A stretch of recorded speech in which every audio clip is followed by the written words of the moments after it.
महाराष्ट्र की राजनीति में स्थानीय निकाय चुनाव के बीच बयानबाजी तेज हो गई है। पुणे नगर निगम चुनाव को लेकर महायुति के दो घटक दलों यानी कि बीजेपी और अजीत पवार के बीच तनाव देखने को मिल रहा है। राज्य के मुख्यमंत्री देवेंद्र फडणवीस ने अपने ही उप मुख्यमंत्री अजीत पवार के एक चुनावी वादे पर नाराजगी जताई है।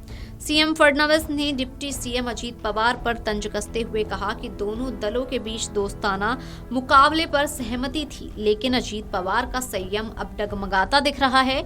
ये टिप्पणी पुणे और पिंपरी चिंचवड़ के नगर निगम चुनाव अभियान के बीच आई। मुख्यमंत्री देवेंद्र फडणवीस ने कहा कि भाजपा और एनसीपी ने पहले ही तय किया था कि पुणे और पिंपरी चिंचवड़ में दोनों दल अलग अलग चुनाव लड़ेंगे, लेकिन एक दूसरे की आलोचना नहीं करेंगे। मुख्यमंत्री के मुताबिक उन्होंने समझौते का पालन किया, जबकि अजीत पवार बार बार भाजपा पर स्थानीय प्रशासन को लेकर हमला कर रहे हैं। फडणवीस ने कहा कि मैं काम बोलने देता हूं, बयान नहीं। फडणवीस ने भरोसा जताया कि 15 जनवरी को मतदान के बाद अजीत पवार की भाषा बदल जाएगी। उन्होंने ये भी कहा कि पुणे के मतदाता मुफ्त घोषणाओं से प्रभावित नहीं होते। उनके अनुसार लोग भरोसेमंद सेवाएं चाहते हैं और न्यूनतम शुल्क देने को तैयार हैं। फडणवीस ने मुफ्त मेट्रो और परिवहन यात्रा के वादों को अव्यावहारिक बताया।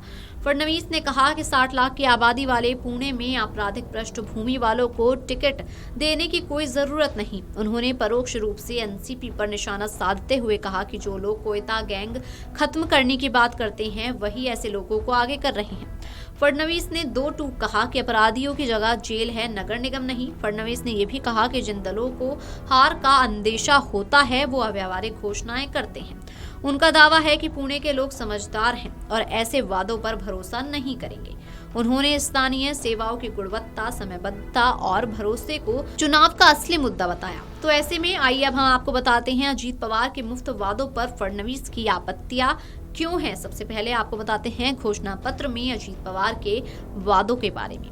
पुणे और पिंपरी चिंचवड़ में सत्ता में आने पर मेट्रो में मुफ्त यात्रा देने का वादा, नगर निगम के बस और अन्य सार्वजनिक परिवहन सेवाओं में फ्री सफर का ऐलान, आम लोगों को राहत देने के नाम पर मुफ्त सुविधाओं को चुनावी मुद्दा बनाना। तो आइए अब हम आपको बताते हैं अजीत पवार के घोषणा पत्र पर सीएम फडणवीस की आपत्तियां क्या हैं। मेट्रो के किराए तय करने का आधिकारिक कानूनन किराया निर्धारण समिति के पास होता है। राज्य सरकार अपने स्तर पर अकेले मेट्रो किराया माफ नहीं कर सकती। अगर किराया नहीं लिया जाएगा तो संचालन लागत कैसे निकलेगी, ये स्पष्ट नहीं। ऐसे वादे करना भ्रामक है जो सरकार के अधिकार क्षेत्र में ही नहीं आते। पुणे वासी मुफ्त नहीं बल्कि भरोसेमंद और बेहतर सार्वजनिक सेवा चाहती हैं। Video desk amarujala.com। अगर आप ये वीडियो YouTube पर देख रहे हैं तो हमारे चैनल को सब्सक्राइब कर बेल आइकन दबाएं और Facebook पर देख रहे हैं तो हमारे पेज को लाइक करें।